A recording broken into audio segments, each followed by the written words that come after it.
ಮನಸ್ಸಿನ ಮಾತು ಚಾನಲ್ಗೆ ಸ್ವಾಗತ. ಈ ಚಾನಲನ್ನು ಸಬ್ಸ್ಕ್ರೈಬ್ ಮಾಡಿ, ಲೈಕ್ ಮಾಡಿ, ಶೇರ್ ಮಾಡಿ. ಬುಧವಾರ ಇವುಗಳನ್ನು ಒಮ್ಮೆ ಮಾಡಿ, ಉದ್ಯೋಗದಲ್ಲಿ ಯಶಸ್ಸು ಖಂಡಿತ. ಬುಧವಾರ ಯಾವ ಕೆಲಸವನ್ನು ಮಾಡಿದರೆ ಯಾವ ಸಮಸ್ಯೆಗಳು ದೂರವಾಗುತ್ತವೆ ಎಂಬುದನ್ನು ನೋಡೋಣ. ಬುಧವಾರ ದಿನದಂದು ಗಣಪತಿ ದೇವರನ್ನು ಪೂಜಿಸುವ ಸಂಪ್ರದಾಯವಿದೆ. ಈ ದಿನ ಗಣಪತಿ ಪೂಜಿಸುವುದು ಹೆಚ್ಚು ಮಹತ್ವಪೂರ್ಣದ್ದಾಗಿದೆ. ಹಿಂದೂ ಧರ್ಮದಲ್ಲಿ ಯಾವುದೇ ಮಂಗಳಕರ ಕಾರ್ಯದಲ್ಲಿ ಮೊದಲು ಪೂಜಿಸುವುದೇ ಗಣೇಶನನ್ನು. ಏಕೆಂದರೆ ಕೆಲಸದಲ್ಲಿ ಯಾವುದೇ ಅಡೆತಡೆಗಳು ಬರೋದಿಲ್ಲ, ಬರಬಾರದು, ಕೆಲಸಗಳು ಯಶಸ್ವಿಯಾಗಿ ನಡೆಯಲಿ ಎನ್ನುವ ನಂಬಿಕೆಯಿಂದ. ವೃತ್ತಿ ಮತ್ತು ವ್ಯವಹಾರದಲ್ಲಿ ಪ್ರಗತಿಯನ್ನು ಪಡೆಯಲು ಬಯಸಿದರೆ ಗಣಪತಿಯನ್ನು ಪೂಜಿಸುವುದರ ಜೊತೆಗೆ ಕೆಲವು ಕ್ರಮಗಳನ್ನು ಕೂಡ ಅನುಸರಿಸಬೇಕು. ಅರಿಶಿಣದ ತಿಲಕವನ್ನು ಗಣೇಶನಿಗೆ ಹಚ್ಚಬೇಕು.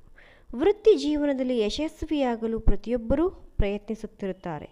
ಹೆಚ್ಚು ಸಮಯವಾದರೂ ಯಶಸ್ಸು ಪಡೆಯದಿದ್ದರೆ ಬುಧವಾರದಂದು ಗಣಪತಿಯನ್ನು ಪೂಜಿಸಿ ಮತ್ತು ಅರಿಶಿಣದ ತಿಲಕವನ್ನು ಹಚ್ಚಬೇಕು. ಹಾಗೆ ಅದೇ ತಿಲಕವನ್ನು ನಿಮ್ಮ ಹಣೆಯ ಮೇಲೂ ಹಚ್ಚಿಕೊಳ್ಳಬೇಕು.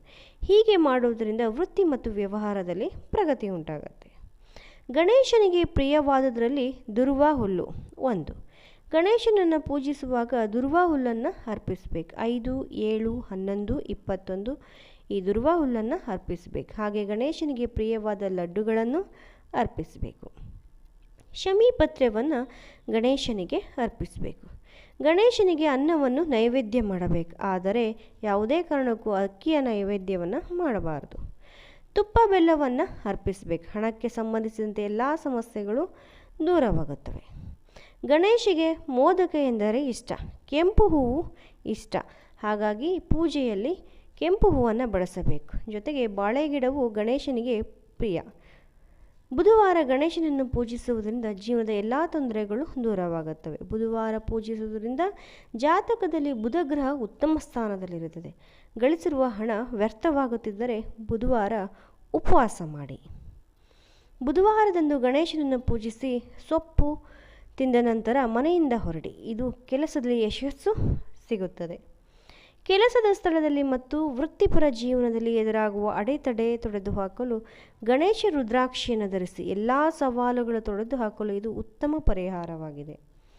ಜೀವನದ ವಿವಿಧ ರೀತಿಯಲ್ಲಿ ಯಶಸ್ಸು ಪಡೆಯಲು ಬುಧವಾರ ಹಸುವಿಗೆ ಹಸಿರು ಮೇವನ್ನು ತಿನ್ನಿಸಬೇಕು.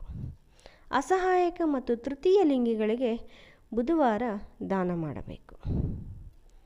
ಈ ವಿಡಿಯೋ ನೋಡಿದ್ದಕ್ಕಾಗಿ, ಕೇಳಿದ್ದಕ್ಕಾಗಿ ಧನ್ಯವಾದಗಳು. ಹೆಚ್ಚಿನ ವಿಡಿಯೋಗಳಿಗಾಗಿ ಈ ಚಾನಲನ್ನು ಸಬ್ಸ್ಕ್ರೈಬ್ ಮಾಡಿ, ಲೈಕ್ ಮಾಡಿ, ಶೇರ್ ಮಾಡಿ.